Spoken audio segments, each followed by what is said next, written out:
비가 오기 직전에 흙냄새를 맡으면 저는 아직도 그날 새벽의 무덤을 떠올립니다. 젖은 삼날이 흙을 긁는 소리, 산 아래에서 들려오던 이름 모를 새 울음소리, 그리고 분명 아무도 없었는데도 바로 뒤에서 숨을 참고 서 있던 누군가의 기척까지. 그날 이후 저는 밤에 등을 벽에 붙이고 자는 버릇이 생겼습니다. 등 뒤가 비어 있으면 잠을 잘 수가 없게 됐거든요. 제 이름은 김도현이고 당시 38살이었습니다. 충청남도 보령에서 작은 중장비 일을 하며 살고 있었고 동네에서는 산소 이장 작업도 종종 맡았습니다. 시골에서는 아직 그런 일이 많았습니다. 개발 때문에 묘를 옮기거나 후손들이 도시로 나가면서 관리하기 쉬운 납골당으로 모시는 경우도 있었죠. 솔직히 말하면 저는 귀신 같은 걸 믿는 사람이 아니었습니다. 어릴 때야 무섭다는 이야기도 듣고 자랐지만 군대 다녀오고 먹고 살기 바빠지면서 그런 건 그냥 사람들이 만들어낸 이야기라고 생각하게 됐습니다. 산에서 밤새 작업해도 무서운 건 멧돼지 정도였지 귀신을 본 적은 한 번도 없었으니까요. 그런 저를 바꿔놓은 일이 2021년 늦가을에 생겼습니다. 그날은 아침부터 하늘이 이상했습니다. 비가 올 듯 말 듯 구름이 낮게 깔려 있었고 공기 자체가 축축하게 눌러 앉아 있었어요. 숨을 들이마시면 폐 안쪽까지 젖는 느낌이 들 정도였습니다. 작업 의뢰는 보령 외곽 성주산 근처 작은 야산이었습니다. 오래된 가족묘 3기를 이장하는 일이었는데 의뢰한 사람은 서울에 사는 형제들이었습니다. 아버지가 돌아가시면서 조상묘를 한 곳으로 정리해달라는 유언을 남겼다고 했습니다. 그런데 이상한 건 동네 사람들이 그 산 이야기를 꺼릴 정도로 싫어했다는 겁니다. 작업 전날 장비 점검 때문에 근처 철물점에 들렀다가 위치를 말했더니 주인 아저씨 표정이 잠깐 굳었습니다. 거기 아직도 손대는 사람이 있네. 농담처럼 웃으며 말했지만 눈은 안 웃고 있었습니다. 왜요? 무슨 문제 있습니까? 제가 묻자 아저씨는 대답 대신 담배를 하나 물었습니다. 그리고 라이터를 켜려다 말고 저를 잠깐 보더니 괜히 딴소리를 했습니다. 거긴 해지기 전에 내려와. 그 말이 이상하게 귀에 남았습니다. 하지만 저는 대수롭지 않게 넘겼습니다. 시골에는 원래 그런 이야기 많으니까요. 누구 죽었다더라, 산이 안 좋다더라, 밤에 여자가 울더라. 대부분 술자리 이야기로 끝나는 것들이었습니다. 다음날 새벽 5시 반쯤 저는 후배 상철이랑 같이 산으로 올라갔습니다. 상철이는 29이었고 저보다 겁이 훨씬 많았습니다. 산길 들어서자마자 걔가 괜히 창문을 올리면서 그러더군요. 형, 여기 좀 음산하지 않아요? 아침부터 헛소리 하지 마. 그렇게 말했지만 저도 조금 이상하긴 했습니다. 보통 산은 새벽이 되면 새소리라도 들리는데 그날은 너무 조용했습니다. 엔진 소리가 꺼지니까 주변이 이상할 정도로 텅 빈 느낌이 들었어요. 바람도 없는데 나무들이 아주 조금씩 흔들리고 있었고 안개는 낮게 깔려서 무덤 아래쪽만 흐릿하게 가리고 있었습니다. 묘세기는 산 중턱에 나란히 있었습니다. 봉부는 오래돼서 거의 무너져 있었고 비석 글씨도 절반쯤 달아읽기 어려웠습니다. 그런데 가장 오른쪽 무덤만 상태가 이상했습니다. 다른 2 무덤은 잡초라도 자라 있었는데 그 무덤 주변만 흙이 유독 검고 축축했습니다. 꼭 방금 뒤집어 놓은 흙처럼요. 상철이가 삽을 들고 중얼거렸습니다. 형, 여기 누가 최근에 왔다 간 거 아니에요? 관리했겠지. 아니, 발자국이 없는데? 그 말에 저도 잠깐 아래를 봤습니다. 정말 이상하게도 비온 뒤처럼 질척한 흙인데 사람 발자국 하나 없었습니다. 동물 자국도 없었고요. 그냥 표면만 번들번들 젖어 있었습니다.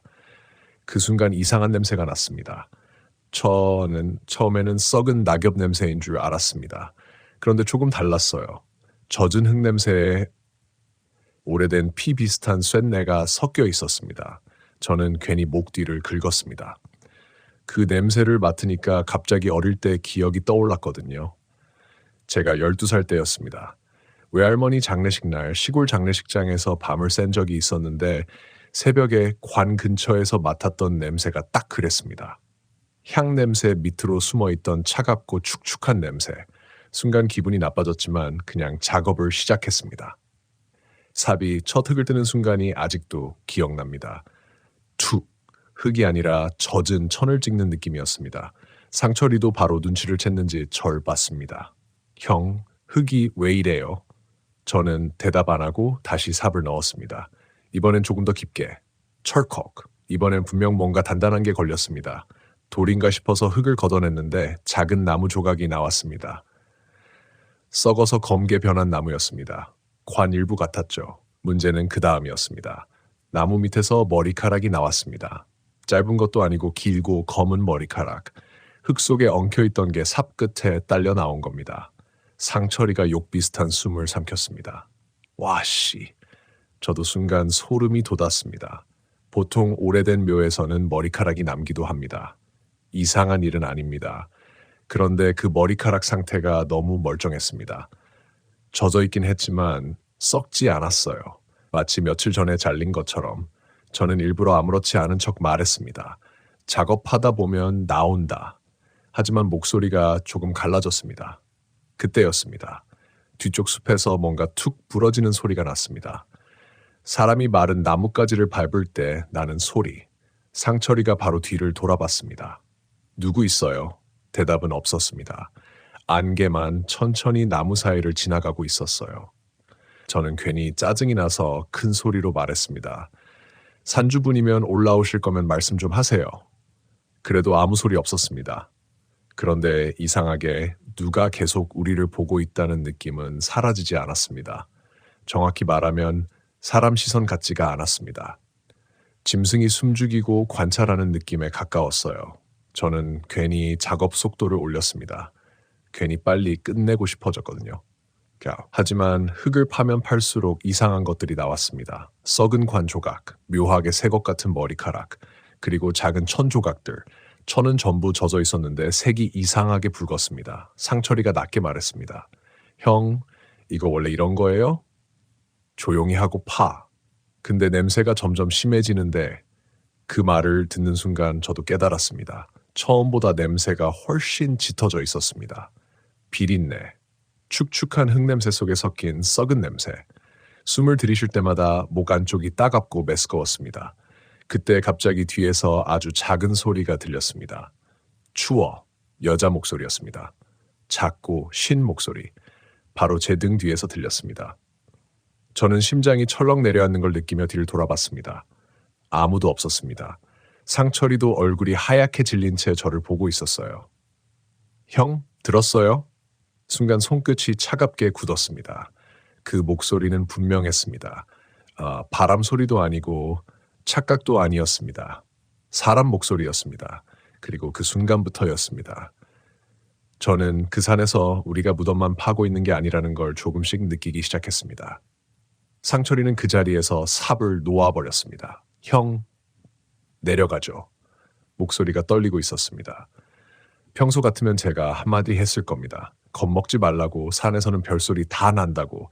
그런데 그때는 저도 쉽게 입이 떨어지지 않았습니다. 분명히 들었거든요. 추워. 여자 목소리. 아주 가까운 거리에서 숨이 목덜미에 닿을 정도로 가까운 곳에서 들렸습니다. 저는 일부러 담배를 꺼내 물었습니다. 손이 떨리는 걸 숨기려고요. 라이터를 몇 번이나 튕겼는데 불이 안 붙었습니다. 축축한 공기 때문인지 손에 힘이 안 들어갔는지 모르겠습니다. 세 번째쯤 돼서 겨우 불이 붙었고 담배 끝이 빨갛게 타오르자 조금 현실감이 돌아오는 것 같았습니다. 바람 소리겠지. 제가 그렇게 말했지만 상철이는 바로 대답했습니다. 형도 들었잖아요. 여자 목소리였잖아요. 저는 대꾸하지 않았습니다. 그때였습니다. 툭! 무덤 아래쪽에서 또 나뭇가지 밟는 소리가 들렸습니다. 이번에는 둘 다 동시에 고개를 돌렸습니다. 안개 때문에 아래쪽 숲은 흐릿했습니다. 나무 그림자들이 겹쳐 보였고 바위인지 사람인지 구분도 잘 안 갔습니다. 그런데 분명한 건 있었습니다. 뭔가 서 있었습니다. 사람처럼 길쭉한 형체, 가만히 움직이지도 않고. 상철이가 거의 속삭이듯 말했습니다. 형! 저는 눈을 가늘게 뜨고 아래를 봤습니다. 분명 누군가 있는 것 같았는데 초점이 맞지 않았습니다. 안개가 살짝 움직이는 순간마다 형체도 같이 흐려졌어요. 꼭 물속에서 사람 보는 느낌이었습니다. 야! 제가 소리쳤습니다. 누구세요? 형체는 대답이 없었습니다.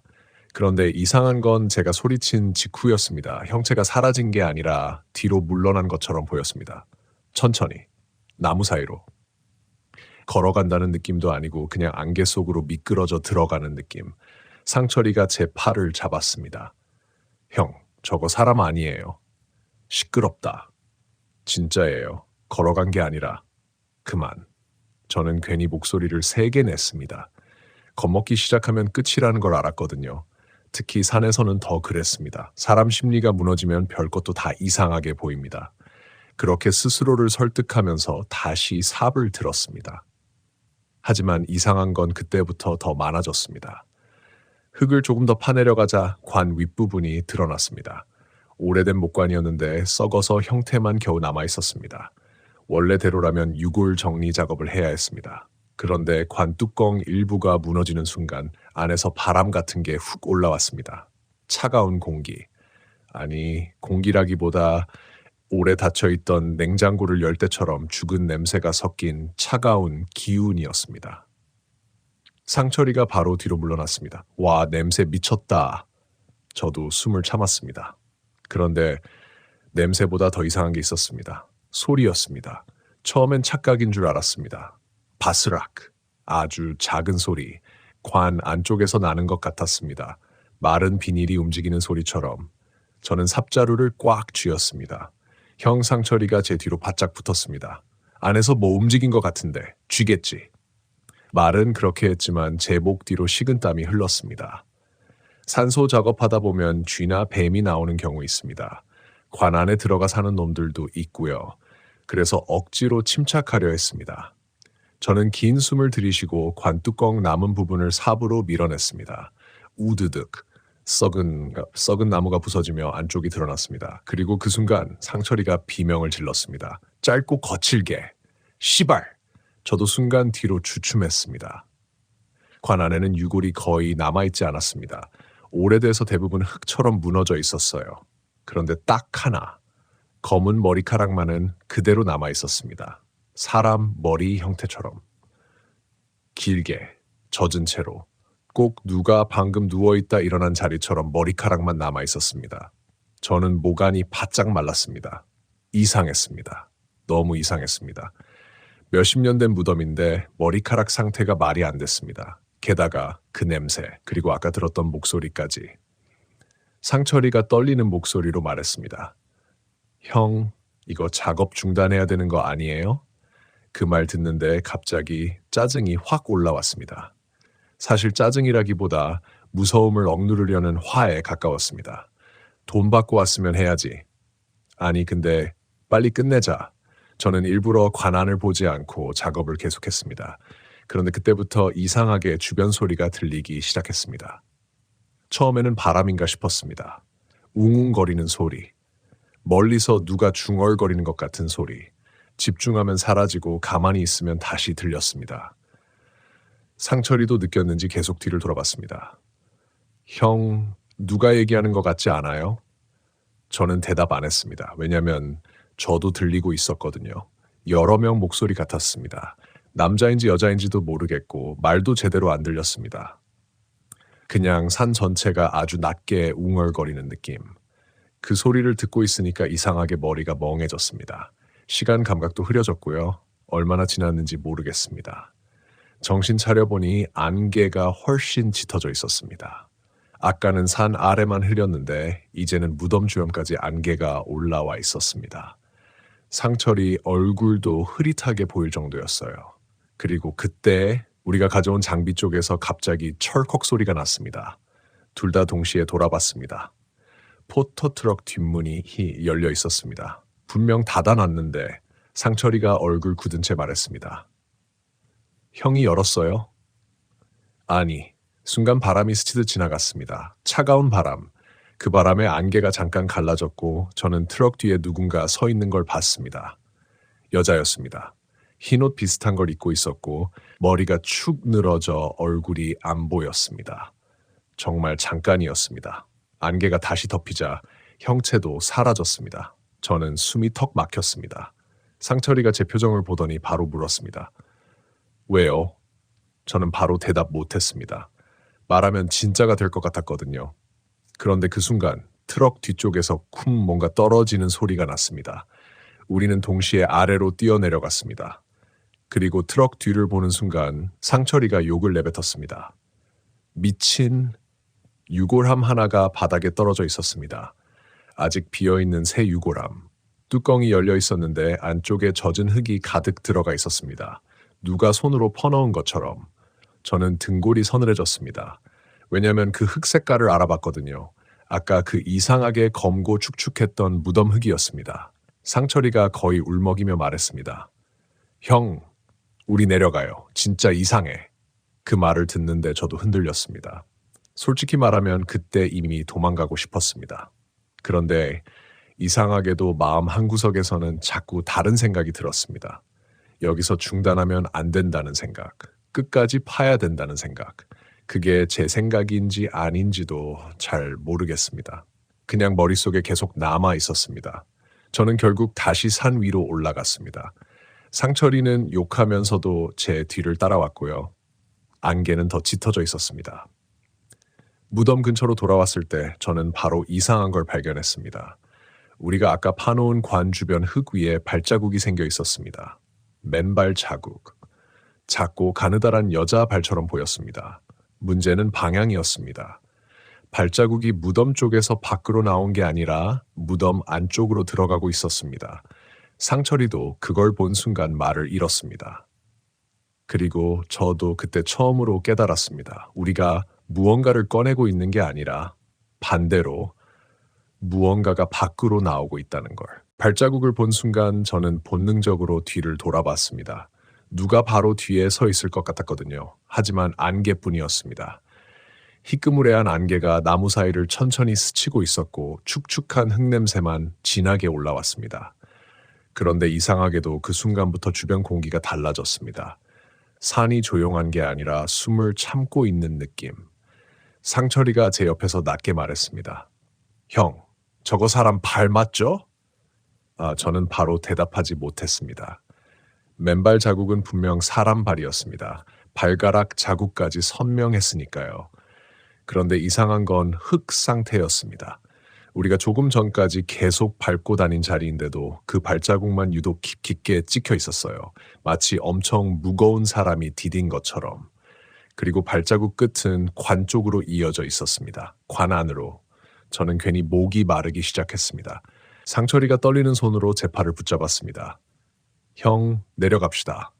조금만 더 하면 끝난다. 아니, 형도 이상한 거 알잖아요.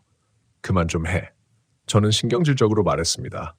그런데 사실 화낸 건 상철이 때문이 아니었습니다. 제 안에서도 똑같은 생각이 계속 올라오고 있었거든요. 도망가야 한다. 당장 내려가야 한다. 그런데 또 반대로 이상할 정도로 작업을 멈추면 안 될 것 같은 기분도 들었습니다. 그 감각이 너무 불쾌했습니다. 마치 누가 머릿속에서 계속 속삭이는 느낌. 저는 일부러 삽을 집어들었습니다. 몸이라도 움직여야 잡생각이 안 들 것 같았거든요. 그리고 다시 관 쪽으로 다가간 순간이었습니다. 바스락. 이번에는 분명히 들렸습니다. 관 안에서. 무언가 긁는 소리. 아주 천천히. 손톱으로 나무 안쪽을 긁는 듯한 소리였습니다. 상철이가 그대로 얼어붙었습니다. 형. 저는 말없이 관 안을 내려다봤습니다. 검은 머리카락이 그대로 있었습니다. 그런데 아까와 달랐습니다. 머리카락 위치가 바뀌어 있었습니다. 분명 조금 전에는 관 바닥 쪽으로 늘어져 있었는데 지금은 가운데 쪽으로 모여 있었습니다. 꼭 안쪽에서 누가 움직이다 멈춘 것처럼. 그 순간 제 심장이 세게 뛰기 시작했습니다. 쿵, 쿵, 귀 안쪽까지 울릴 정도였습니다. 저는 스스로를 설득하려고 했습니다. 착각이다. 바람 때문이다.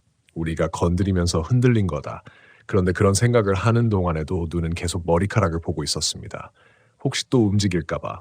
그때 상철이가 갑자기 뒤를 돌아보며 소리쳤습니다. 누구세요? 저도 반사적으로 돌아봤습니다. 안개 너머로 누군가 지나간 것 같았습니다. 이번에는 더 가까웠습니다. 나무 사이, 흰 옷, 축 늘어진 머리, 천천히 걷는 그림자. 저는 순간적으로 따라가야겠다는 생각이 들었습니다. 이상할 정도로 강하게. 누군지 확인해야 한다는 생각, 왜 여기 있는지 물어봐야 한다는 생각. 그런데 상철이가 제 옷을 확 잡아당겼습니다. 형, 가지 마요. 그 소리에 정신이 번쩍 들었습니다. 제가 정말 걸어가고 있었거든요, 무의식적으로. 저는 숨을 거칠게 몰아쉬며 멈췄습니다. 그 순간 이상한 걸 느꼈습니다. 조금 전까지는 안개 때문에 추웠는데 갑자기 등 뒤만 뜨거워졌습니다. 누가 바로 뒤에 붙어 서 있는 것처럼. 저는 천천히 뒤를 돌아봤습니다. 아무도 없었습니다. 그런데 냄새가 났습니다.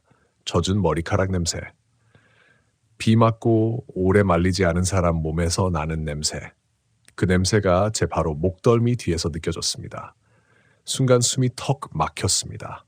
상철이가 제 얼굴 보고 물었습니다. 형, 왜 그래요? 저는 바로 대답 못했습니다. 등 뒤가 너무 이상했습니다. 진짜 누가 얼굴 가까이 들이대고 숨 쉬는 느낌. 차갑고 축축한 숨. 그때였습니다. 아주 작은 목소리가 들렸습니다. 왜 꺼내? 이번에는 확실히 여자 목소리였습니다. 바로 귀 옆. 저는 그대로 뒤로 넘어질 뻔했습니다. 씨발! 제가 소리 지르자 상철이도 놀라 뒤를 돌아봤지만 아무것도 없었습니다. 그런데 저는 들었습니다. 분명히. 그리고 그 순간 관 안에서 무언가 툭 떨어지는 소리가 났습니다. 둘 다 동시에 아래를 봤습니다. 검은 머리카락 사이로 하얀 게 보였습니다. 손가락이었습니다.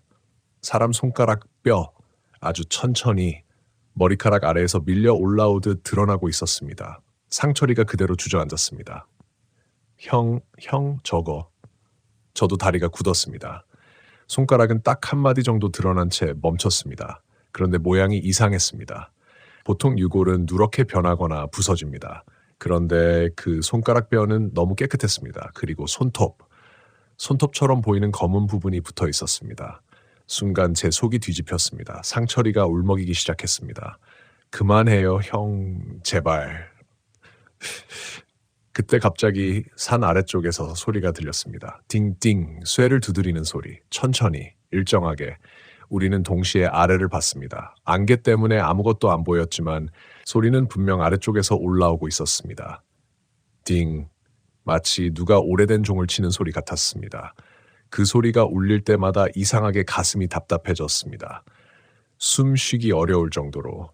그리고 그 소리 사이로 또 다른 소리가 섞였습니다. 사람 목소리, 웅성거리는 소리. 한 명이 아니라 여러 명. 마치 장례식장 밖에서 사람들이 낮게 이야기하는 것 같은 소리였습니다. 상철이가 귀를 막았습니다. 아, 들려. 저도 들리고 있었습니다. 하지만 말이 들리진 않았습니다. 그냥 수십 명이 동시에 중얼거리는 느낌. 그 소리가 점점 가까워졌습니다. 산 아래에서 천천히 올라오는 것처럼. 그때 제 핸드폰이 갑자기 울렸습니다. 너무 놀라서 심장이 튀어나오는 줄 알았습니다. 화면에는 모르는 번호가 떠 있었습니다. 저는 떨리는 손으로 전화를 받았습니다. 여보세요? 처음에는 아무 소리도 없었습니다. 치직거리는 잡음만 들렸습니다. 그리고 아주 낮은 여자 목소리가 들렸습니다. 거기 있으면 안 돼. 순간 온몸 털이 곤두섰습니다. 누구세요? 대답 대신 숨소리만 들렸습니다. 젖은 숨소리. 가까운 거리에서 마이크에 입댄 것 같은 숨. 그리고 마지막으로 한마디가 들렸습니다. 뒤 돌아보지 마. 전화가 끊겼습니다. 그 순간 제 뒤쪽에서 아주 천천히 흙 밟는 소리가 들렸습니다. 저는 얼어붙었습니다. 사각, 맨발로 젖은 흙 밟는 소리. 바로 등 뒤까지 다가왔습니다. 상철이 얼굴이 새하얗게 질려 있었습니다. 걔 눈이 제 뒤를 보고 있었거든요. 저는 돌아보지 못했습니다. 목이 굳은 것처럼 움직이지 않았습니다. 상철이가 입술 떨며 중얼거렸습니다. 형, 저는 겨우 말했습니다. 뭐 있어? 상진은 바로 대답 못했습니다. 눈만 점점 커졌습니다. 그리고 거의 울음 섞인 목소리로 말했습니다. 여자가. 그 말을 듣는 순간 제 오른쪽 어깨 위로 차가운 머리카락 한 올이 천천히 흘러내렸습니다. 머리카락이 목을 스치는 순간 저는 숨조차 제대로 못 쉬었습니다. 차가웠습니다. 방금 빗물에 젖은 것처럼 축축했고 사람 피부에 닿으면 안 되는 온도였습니다. 얼음처럼 차가운 것도 아니고 오래 냉장된 고기 같은 싸늘한 온도. 상철이는 제 뒤를 본 채 입을 벌리고 있었습니다. 형, 그 목소리가 너무 떨려서 오히려 현실감이 났습니다. 연기나 장난이면 저런 표정이 나올 수 없었거든요. 저는 겨우 입을 열었습니다. 어떻게 생겼어? 상철이가 숨을 삼켰습니다. 머리가, 얼굴 다 가렸어요. 그 순간 제 오른쪽 귀 바로 옆에서 숨소리가 들렸습니다. 후, 젖은 숨, 차갑고 느린 숨, 그리고 아주 낮은 목소리. 왜 열었어? 저는 그대로 몸을 돌려버렸습니다. 반쯤은 본능이었습니다. 보지 말라는 말을 들었는데도 결국 돌아본 건 인간이 극도로 무서우면 오히려 확인하려 들기 때문입니다. 하지만 돌아본 순간 아무도 없었습니다. 안개뿐, 흰 안개가 천천히 흔들리고 있었고 제 뒤쪽 흙바닥엔 아무 발자국도 없었습니다. 그런데 냄새는 그대로였습니다. 젖은 머리카락 냄새, 오래 물먹은 옷 냄새, 그리고 아주 희미한 향 냄새. 상철이가 거의 울듯 말했습니다. 형, 방금 여기 있었어요. 진짜로. 저는 대답 대신 주변을 둘러봤습니다. 산이 너무 조용했습니다. 아까까지 들리던 벌레 소리도 바람 소리도 다 사라져 있었어요. 이상하게 귀가 먹먹했습니다. 그 순간 팅 또 종소리가 들렸습니다. 이번에는 훨씬 가까웠습니다. 그리고 동시에 안개 아래쪽에서 검은 그림자들이 보이기 시작했습니다. 처음엔 나무인 줄 알았습니다. 그런데 움직이고 있었습니다. 천천히, 여럿이 산 아래에서 위로 올라오고 있었습니다. 상철이가 제 팔을 꽉 움켜잡았습니다. 저거 사람 아니에요? 저는 눈을 가늘게 떴습니다. 안개 때문에 정확히 보이지 않았지만 형체는 분명 사람 같았습니다. 문제는 움직임이었습니다. 너무 느렸어요. 걸어오는 게 아니라 끌려오는 느낌. 몸을 흔들지도 않고 그냥 앞으로 미끄러지듯 올라오고 있었습니다. 제 목안이 바짝 말랐습니다. 그리고 그때 관 안에서 다시 소리가 났습니다. 우드득, 무언가 안쪽에서 꺾이는 소리. 상철이가 그대로 비명을 질렀습니다. 관 안의 머리카락이 움직이고 있었습니다.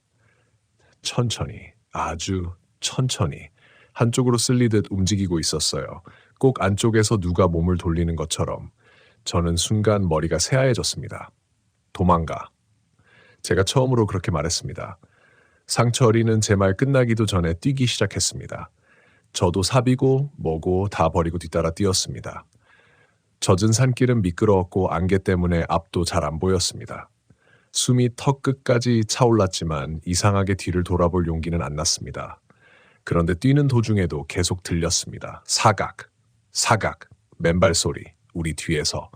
같은 속도로 따라오는 소리. 상철이가 거의 울먹이며 외쳤습니다. 형 빨리. 그 순간 제 발목이 뭔가에 걸렸습니다. 저는 그대로 앞으로 넘어졌습니다. 진흙이 얼굴에 튀었고 입안으로 젖은 흙맛이 들어왔습니다. 욕하면서 일어나려는데 손바닥 아래에서 이상한 감촉이 느껴졌습니다. 부드럽고 축축한 것. 저는 천천히 아래를 봤습니다. 머리카락이었습니다. 흙 속에 묻혀있는 검은 머리카락. 한두 올이 아니라 사람 머리통 하나 분량처럼 뭉쳐 있었습니다. 순간 숨이 멎는 줄 알았습니다. 그리고 그 머리카락 아래에서 무언가가 보였습니다. 눈. 흙 속에서 사람 눈 하나가 저를 보고 있었습니다. 탁하게 흐려진 눈. 감정도 없이 그냥 저를 올려다보고 있었습니다. 저는 비명을 지르며 뒤로 기어났습니다. 그 순간 흙이 무너졌고 안쪽에서 하얀 손 하나가 드러났습니다. 사람 손, 손톱이 검게 물든 손. 상철이가 저를 잡아 끌었습니다. 형, 일어나요. 저는 거의 끌려가듯 다시 뛰었습니다. 심장이 너무 빨리 뛰어서 숨이 안 쉬어졌습니다. 귀 안에서는 피 흐르는 소리만 들렸고 뒤에서는 계속 맨발 소리가 따라왔습니다. 사각, 사각. 절대 멀어지지 않는 거리. 그리고 뛰다 보니 이상한 걸 느꼈습니다. 우리가 내려오던 길이 아니었습니다. 분명 차 세워둔 방향으로 뛰고 있었는데 주변 풍경이 달랐습니다. 나무들이 더 빽빽했고 산길은 점점 좁아졌습니다. 상철이도 눈치챘는지 소리쳤습니다. 형, 여기 어디예요? 저는 대답 못했습니다. 저도 몰랐으니까요. 안개 때문에 방향 감각이 완전히 사라졌습니다. 그때 갑자기 앞쪽에 서서 희미한 불빛이 보였습니다. 주황색 빛. 누군가 랜턴을 든 것 같았습니다. 상철이가 거의 살았다는 듯 외쳤습니다. 사람 있다. 우리는 그쪽으로 뛰어갔습니다. 그리고 안개를 뚫고 나온 순간 둘 다 동시에 멈춰섰습니다. 작은 움막 같은 게 있었습니다. 산속 한가운데 낡은 천막과 나무 판자로 대충 만든 움막. 앞에는 녹슨 양은 냄비가 놓여 있었고 작은 등이 흔들리고 있었습니다. 그리고 그 앞에 할머니 한 명이 앉아 있었습니다. 너무 갑작스러워서 오히려 비현실적으로 느껴졌습니다. 할머니는 우리가 다가와도 놀라는 기색이 없었습니다. 그냥 천천히 고개를 들더니 우리를 봤습니다. 눈이 이상하게 흐렸습니다. 거의 흰자처럼. 상철이가 숨 헐떡이며 말했습니다. 저 길 좀... 그런데 할머니는 우리 말을 끊듯 중얼거렸습니다. 열어버렸네. 순간 등골이 얼어붙었습니다. 할머니 목소리가 너무 차분했거든요. 마치 우리가 여기 올 걸 알고 있었다는 것처럼. 저는 겨우 물었습니다. 뭘 말씀하시는 겁니까? 할머니는 대답 대신 제 손을 봤습니다. 정확히는 손등. 저도 따라 내려다봤습니다. 흙이 묻어있는 줄만 알았는데 아니었습니다. 손등에 젖은 손자국이 찍혀 있었습니다. 작은 여자 손처럼 손가락 5개가 선명하게. 저는 순간 숨이 턱 막혔습니다. 할머니가 낮게 말했습니다. 붙었어. 상철이가 떨리는 목소리로 물었습니다. 뭐가요? 할머니는 천천히 고개를 들었습니다. 그리고 아주 조용히 말했습니다. 무덤에 묻혀 있던 게 그 순간 제 뒤쪽 숲에서 사각 맨발 소리가 다시 들렸습니다. 아주 가까운 거리에서. 맨발 소리는 움막 바로 뒤에서 멈췄습니다. 사각. 축축한 흙을 밟던 소리가 딱 끊기자 산 전체가 더 조용해진 것 같았습니다. 저는 숨도 크게 못 쉬고 뒤쪽 어둠만 바라봤습니다. 안개는 여전히 짙었고 나무 사이에는 아무것도 보이지 않았습니다. 그런데 느낌은 있었습니다. 누가 서 있었습니다. 바로 저 뒤에. 상철이도 눈치챘는지 제 옆으로 바짝 붙었습니다. 형, 목소리가 거의 울음 직전이었습니다. 그때 움막 앞에 앉아있던 할머니가 천천히 입을 열었습니다. 뒤 돌아보지 마라. 그 말이 너무 단호해서 저도 모르게 그대로 굳었습니다. 할머니는 흐린 눈으로 우리 뒤를 한참 바라보더니 손에 들고 있던 부채를 아주 천천히 접었습니다. 그 작은 소리가 이상하게 크게 들렸습니다. 그리고 바로 그 순간 뒤쪽에서 숨소리가 들렸습니다. 후 젖은 숨. 아까 무덤에서 들었던 그 숨소리였습니다. 제 목덜미가 차갑게 식었습니다. 상철이가 거의 속삭였습니다. 형, 지금 뒤에 있어요. 저는 아무 말도 못했습니다. 돌아보면 안 될 것 같았습니다. 정말로 왜 그런 생각이 들었는지 모르겠는데 돌아보는 순간 끝난다는 확신이 들었습니다. 할머니가 자리에서 천천히 일어났습니다. 허리가 많이 굽은 사람이었는데 이상하게 일어서는 순간만큼은 전혀 늙어 보이지 않았습니다. 움직임이 너무 자연스러웠거든요. 할머니는 움막 안으로 들어갔다가 작은 종이 뭉치 같은 걸 들고 나왔습니다. 노란 부적이었습니다. 빨간 글씨가 빼곡하게 적혀 있었고 오래돼서 끝부분이 눅눅하게 젖어 있었습니다. 할머니는 제 손을 잡아 끌더니 그 부적을 억지로 쥐어줬습니다. 절대 놓치지 마. 손이 너무 차가워서 순간 움찔했습니다. 저는 겨우 물었습니다. 저게 뭡니까? 할머니는 바로 대답 안 했습니다. 대신 아주 이상한 질문을 했습니다. 관 열 때 뭐 봤냐? 저는 잠시 망설였습니다. 검은 머리카락, 손가락, 그리고 흙 속의 눈. 하지만 입 밖으로 쉽게 안 나왔습니다. 상철이가 대신 말했습니다. 머리카락이 움직였어요. 그 말을 듣자 할머니 표정이 굳었습니다. 그리고 아주 작게 중얼거렸습니다. 아직 거기 있었네. 순간 저는 목간 쪽이 싸늘해졌습니다. 무슨 말씀이세요? 할머니는 잠시 우리를 보더니 움막 옆에 놓인 작은 나무 의자를 가리켰습니다. 앉아. 우리는 거의 넋이 나간 상태로 앉았습니다. 그때까지도 뒤쪽 숲에서는 아무 소리도 안 들렸습니다. 그게 더 무서웠습니다. 분명 뭔가 있는데 너무 조용했습니다. 할머니는 한동안 말이 없었습니다. 등불 불빛만 흔들리고 있었고 비 오기 직전처럼 눅눅한 공기가 피부에 들러붙었습니다. 그리고 할머니가 낮게 말했습니다. 그 산 무덤은 원래 건드리면 안 되는 자리였어. 저는 무의식적으로 침을 삼켰습니다. 왜요? 죽은 사람이 편하게 묻힌 자리가 아니거든. 그 말이 이상하게 귀에 남았습니다. 편하게 묻힌 자리가 아니다. 할머니는 천천히 이야기를 이어갔습니다. 오래전 일이야. 한국전쟁 끝나고 얼마 안 됐을 때였는데 그 산 아래 마을에서 여자 하나가 죽었어. 바람이 아주 약하게 움막 천막을 흔들었습니다. 스르륵. 그 소리에 상철이가 움찔했습니다. 할머니는 계속 말했습니다. 남편이 있었는데 의처증이 심했대.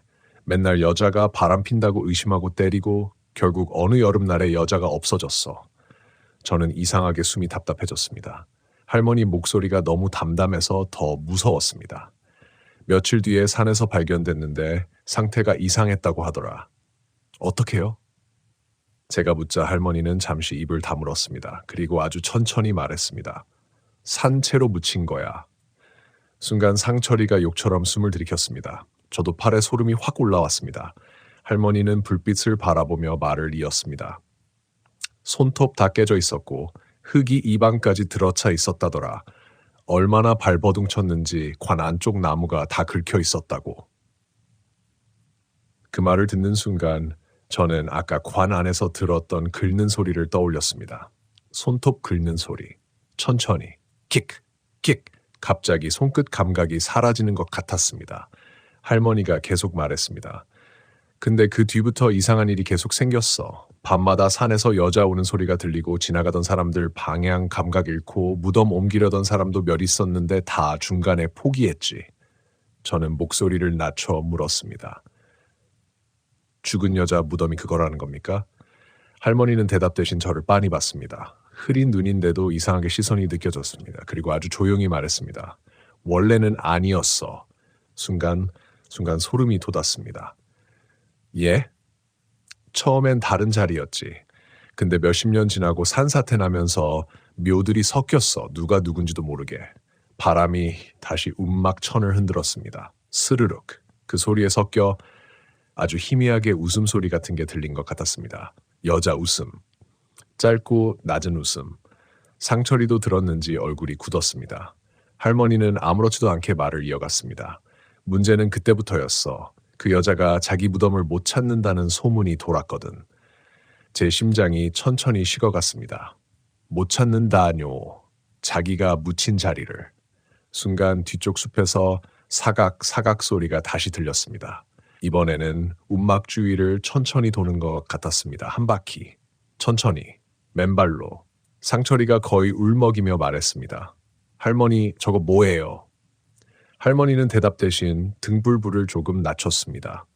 불빛이 약해지자 주변 어둠이 더 짙어졌습니다. 그리고 그 순간 저는 움막 바깥 안개 사이로 뭔가를 봤습니다. 여자였습니다. 나무 뒤에 반쯤 몸을 숨긴 채 서 있었습니다. 젖은 머리카락이 얼굴을 다 덮고 있었고 목이 이상하게 기울어져 있었습니다. 너무 조용히 서 있어서 처음엔 사람 인형인 줄 알았습니다. 그런데 머리카락 사이로 입이 보였습니다. 천천히 웃고 있었습니다. 저는 숨이 멎는 줄 알았습니다. 상철이도 그걸 본 순간 그대로 얼어붙었습니다. 할머니는 우리를 보지도 않고 말했습니다. 눈 마주치지 마. 하지만 이미 늦었습니다. 여자가 아주 천천히 고개를 들었습니다. 머리카락 사이로 검은 눈이 보였습니다. 그리고 그 순간 제 귀 안쪽에서 누가 속삭였습니다. 찾았다. 동시에 움막문이 쾅 닫혔습니다. 등불이 크게 흔들렸고 바깥에서 무언가가 움막벽을 긁기 시작했습니다. 끼익, 손톱 소리였습니다. 아주 천천히 사람이 나무를 긁는 소리. 끼익. 그 소리는 사람 손톱으로 낼 수 있는 소리가 아니었습니다. 너무 길고 너무 깊었습니다. 마치 손톱 끝이 아니라 뼈로 나무를 긁는 느낌. 움막벽 전체가 아주 미세하게 떨리고 있었고 천장 위로 먼지가 조금씩 떨어졌습니다. 상철이는 거의 정신이 나간 얼굴로 제 팔을 붙잡고 있었습니다. 형 어떡해? 저도 대답을 못했습니다. 입안이 바짝 말랐고 심장이 너무 세게 뛰어서 귀 안쪽이 울렸습니다. 끼익. 이번엔 움막 오른쪽 벽. 천천히 긁는 소리가 움직였습니다. 벽 한쪽에서 다른 쪽 끝까지. 마치 밖에서 누가 손끝으로 움막을 더듬으며 돌고 있는 것처럼. 그때 할머니가 갑자기 낮게 말했습니다. 절대 소리 내지 마. 목소리가 전보다 훨씬 날카로웠습니다. 우리는 숨도 죽인 채 가만히 있었습니다. 바깥은 다시 조용해졌습니다. 아니, 정확히는 너무 조용했습니다. 산에서 들려야 할 소리가 하나도 안 났습니다. 벌레도 없고 바람도 없고 나뭇잎 흔들리는 소리조차 없었습니다. 그 침묵 속에서 저는 이상한 걸 느꼈습니다. 냄새였습니다. 젖은 흙 냄새, 그리고 비린내, 점점 가까워지고 있었습니다. 꼭 누가 움막 틈 바로 앞까지 얼굴 들이밀고 숨 쉬는 것처럼 후 문틈 아래로 차가운 바람이 스며들었습니다. 상철이가 입 막은 채 흐느끼기 시작했습니다. 그 순간 툭! 뭔가 문에 닿았습니다. 아주 약하게 사람 손등으로 문 두드리는 것 같은 소리. 툭! 툭! 일정한 간격. 너무 조용해서 오히려 미칠 것 같았습니다. 할머니는 아무 말도 안 했습니다. 대신 손가락으로 우리 쪽을 가리켰습니다. 부적. 저는 그제야 손에 쥐고 있던 노란 부적을 더 세게 움켜쥐었습니다. 젖은 종이 감촉이 손바닥에 달라붙었습니다. 그런데 이상한 일이 생겼습니다. 부적을 잡은 손바닥이 점점 뜨거워졌습니다. 처음에는 체온 때문인 줄 알았는데 아니었습니다. 진짜로 뜨거웠습니다. 불 가까이 된 것처럼. 전 놀라 손을 조금 펼쳤습니다. 그리고 숨이 턱 막혔습니다. 부적 위에 물기가 번져 있었습니다. 검붉은 물, 핏물처럼 보였습니다. 상철이도 그걸 보고 얼굴이 하얗게 질렸습니다. 형 그거! 그 순간 문 밖에서 여자 목소리가 들렸습니다. 아주 가까운 거리에서. 춥다. 저는 그대로 굳었습니다. 무덤에서 들었던 목소리, 같은 목소리였습니다. 쉰 듯한 여자 목소리. 문 열어줘. 상철이가 거의 울면서 고개를 저었습니다. 안 돼, 안 돼. 그런데 목소리는 계속 들렸습니다. 나 아직 안 끝났어. 툭! 문이 아주 살짝 흔들렸습니다. 밖에서 누가 기대고 있는 것 같았습니다. 아, 그 순간 제 머릿속에 이상한 장면이 떠올랐습니다. 본 적도 없는 장면. 깜깜한 관안, 숨 막히는 흙냄새, 손톱이 깨지도록 나무를 긁는 여자, 입 안으로 들어오는 흙. 저는 순간 숨을 헐떡이며 고개를 들었습니다. 심장이 미친 듯 뛰었습니다. 마치 제가 직접 그 안에 있었던 것처럼 너무 생생했습니다. 할머니가 절 보더니 낮게 말했습니다. 보이기 시작했네. 저는 떨리는 목소리로 물었습니다. 뭐가요? 그 여자가 죽을 때 본 것들. 순간 속이 뒤집혔습니다. 그때 문 밖에서 갑자기 웃음소리가 들렸습니다. 키득. 짧고 낮은 웃음. 그리고 동시에 문 아래 틈으로 검은 머리카락이 스르륵 밀려 들어오기 시작했습니다. 상철이가 비명을 삼켰습니다. 머리카락은 살아있는 것처럼 움직였습니다. 천천히 바닥을 기어오듯. 저는 본능적으로 뒤로 물러났습니다. 그런데 할머니는 움직이지 않았습니다. 그저 중얼거리듯 뭔가를 계속 읽고 있었습니다. 처음엔 못 알아들었습니다. 사투리 섞인 낮은 목소리, 기도 같은 거였습니다. 그 순간 머리카락 움직임이 잠깐 멈췄습니다. 하지만 바로 다음 순간 쾅! 문이 크게 흔들렸습니다. 상철이가 비명을 질렀습니다. 들어오려 해요. 쾅! 이번엔 더 세게.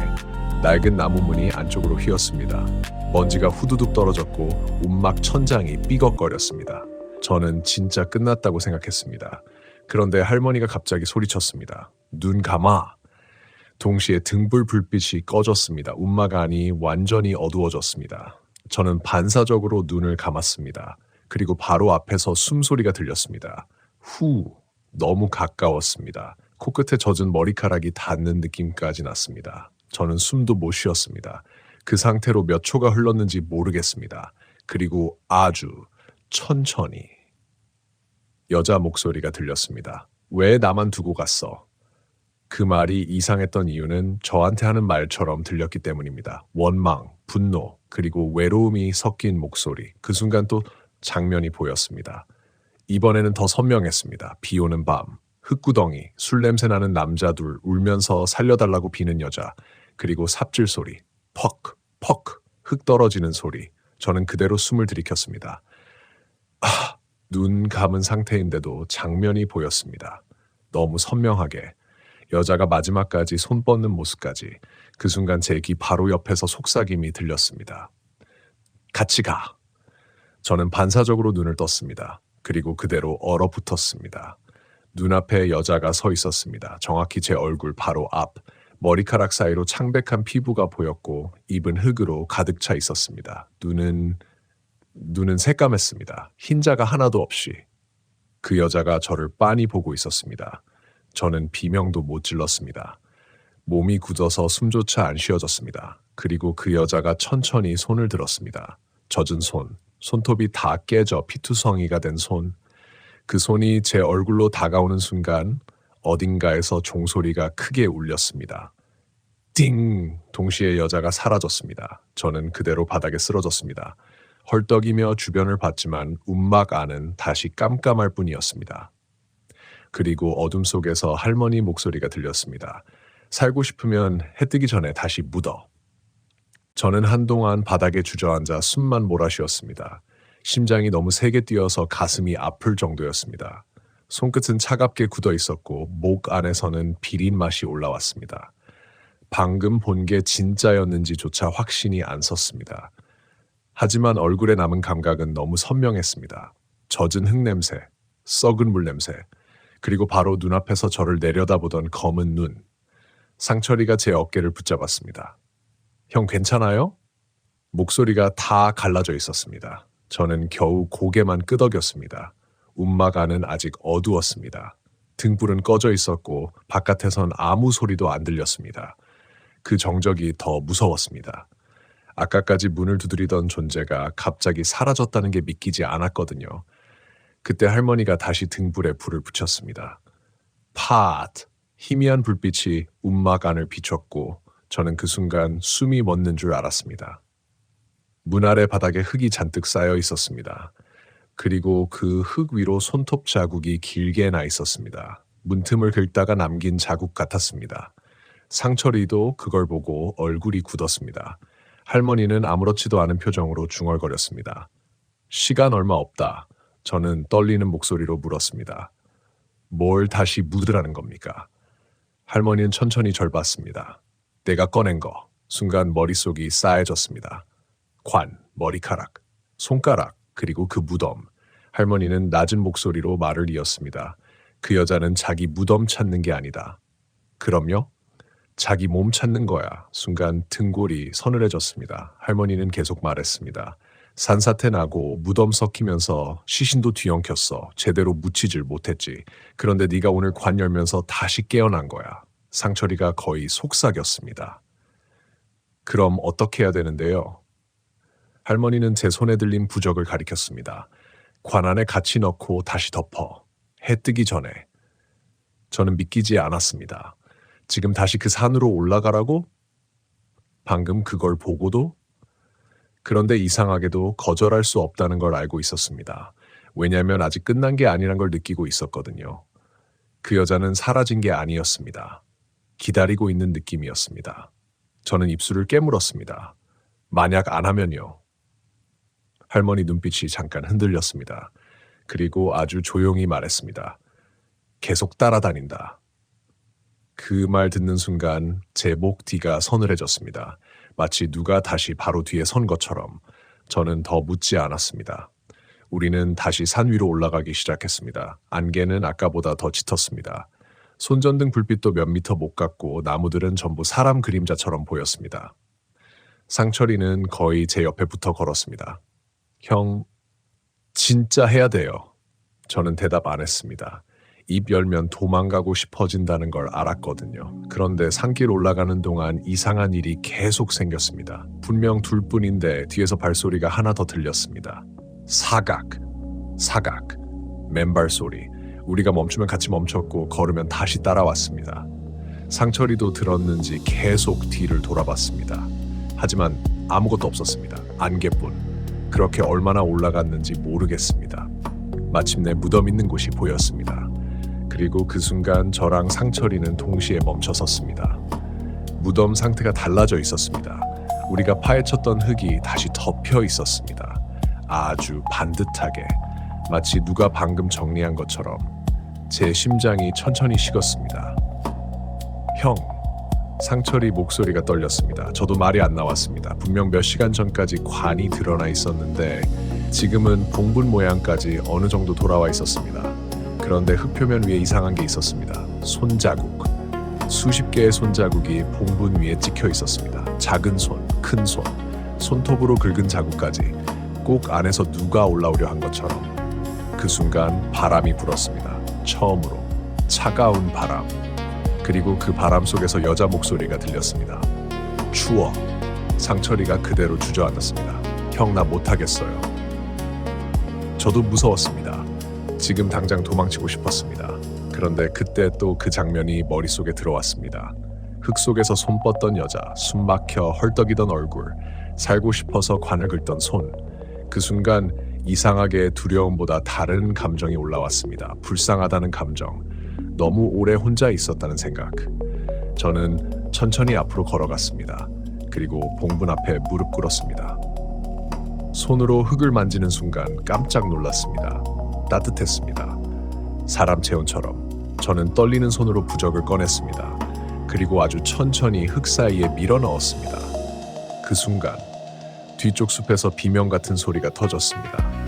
여자 울음소리, 아니 웃음소리 같기도 했습니다. 산 전체가 흔들리는 것처럼 울려 퍼졌습니다. 상철이가 귀 막고 비명을 질렀습니다. 저도 본능적으로 눈을 감았습니다. 바람이 미친 듯 불었습니다. 안개가 휘몰아쳤고 나무들이 사방에서 흔들렸습니다. 그리고 그 속에서 수많은 목소리가 들렸습니다. 웅성거리는 소리, 울음소리, 누군가 이름 부르는 소리, 그 모든 게 한꺼번에 몰려왔습니다. 저는 이를 악물고 계속 흙을 덮었습니다. 손으로, 맨손으로. 손톱 안에 진흙이 들어가고 손바닥이 까져도 멈추지 않았습니다. 그리고 마지막으로 흙을 눌러 덮는 순간 모든 소리가 멈췄습니다. 정말 갑자기 바람도 울음소리도 전부. 저와 상철이는 숨 헐떡이며 주변을 봤습니다. 안개가 조금씩 걷히고 있었습니다. 희미하게 새벽빛도 보였습니다. 동쪽 하늘이 아주 조금 밝아지고 있었어요. 상철이가 떨리는 목소리로 말했습니다. 끝난 거예요? 저는 바로 대답 못했습니다. 그때 제 시선이 봉분 위로 갔습니다. 거기에 작은 물방울 하나가 떨어져 있었습니다. 처음엔 비인 줄 알았습니다. 그런데 아니었습니다. 투명한 물방울이 봉분 흙 위로 천천히 스며들고 있었습니다. 마치 누가 울다 흘린 눈물처럼. 그리고 아주 희미하게, 정말 희미하게. 고마워. 여자 목소리가 들렸습니다. 이번에는 무섭지 않았습니다. 아주 멀리서 들리는 것처럼 조용했고 이상할 정도로 슬펐습니다. 저는 한동안 아무 말도 못했습니다. 그냥 무덤 앞에 앉아 숨만 쉬었습니다. 그날 이후 저는 다시는 산소 이장 일을 하지 않았습니다. 상철이도 얼마 안 가 보령 떠났고요. 그런데 지금도 비 오기 전날이면 그 냄새가 납니다. 젖은 머리카락 냄새, 축축한 흙 냄새, 그리고 아주 가끔 잠들기 직전에 누가 제 뒤에서 속삭이는 것 같은 순간이 있습니다. 춥다. 그럴 때마다 저는 아직도 등을 벽에 붙입니다. 혹시라도, 정말 혹시라도 그날 산에서 끝나지 않은 무언가가 아직 제 뒤에 서 있을까 봐요.